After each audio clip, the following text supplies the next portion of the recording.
ఈరోజు నాగార్జున సాగర్ నియోజకవర్గ స్థాయి ముఖ్య కార్యకర్తల సమావేశం ఆలియా పట్టణంలో జరిగింది. ఈ సమావేశంలో మా సంఘం కార్యకర్తలందరూ ఇనామినస్గా కొన్ని తీర్మానాలను చేసుకోవడం జరిగింది.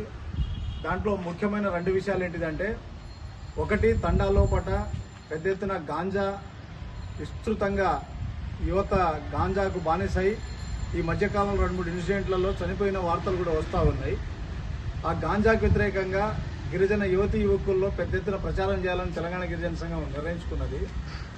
అదే సందర్భంలో ఆడపిల్లల మీద, ముఖ్యంగా మహిళల మీద, ఆడపిల్లల మీద జరుగుతున్నటువంటి అఘాయిత్యాలు కానివ్వండి, హత్యలు కానివ్వండి, మానభంగాలు కానివ్వండి, మొత్తం సొసైటీలో చాలా పెద్ద ఎత్తున పెరిగిపోతూ ఉంది. మహిళలు భర్తలను చంపడం కానీ, భార్యలను చంపడం కానీ, చిన్నపిల్లలను చంపడం కానీ, ఒక అశాంతి అనేది బాగా సమాజంలోకి వచ్చేసింది.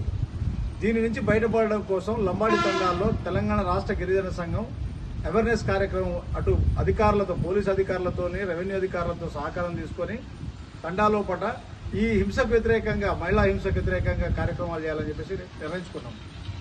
అదేవిధంగా ఇవాళ ప్రైవేట్ పాఠశాలల్లో విద్యా హక్కు చట్టం ప్రకారం ఎస్టీలకు ఇవ్వాల్సినటువంటి ఉచిత విద్య ఏదైతే ఉందో అది ఏ పాఠశాలలో కూడా అమలు జరుగుతున్నటువంటి పరిస్థితి కనబడటం లేదు. ప్రభుత్వం డిఈఓ కానీ, ఎంఈఓ కానీ మొత్తం రాష్ట్ర విద్యాశాఖ, ముఖ్యమంత్రి చేతిలో ఉన్నటువంటి రాష్ట్ర విద్యాశాఖ నిమ్మకు నీరెత్తినట్టు వ్యవహరిస్తూ ఉన్నది.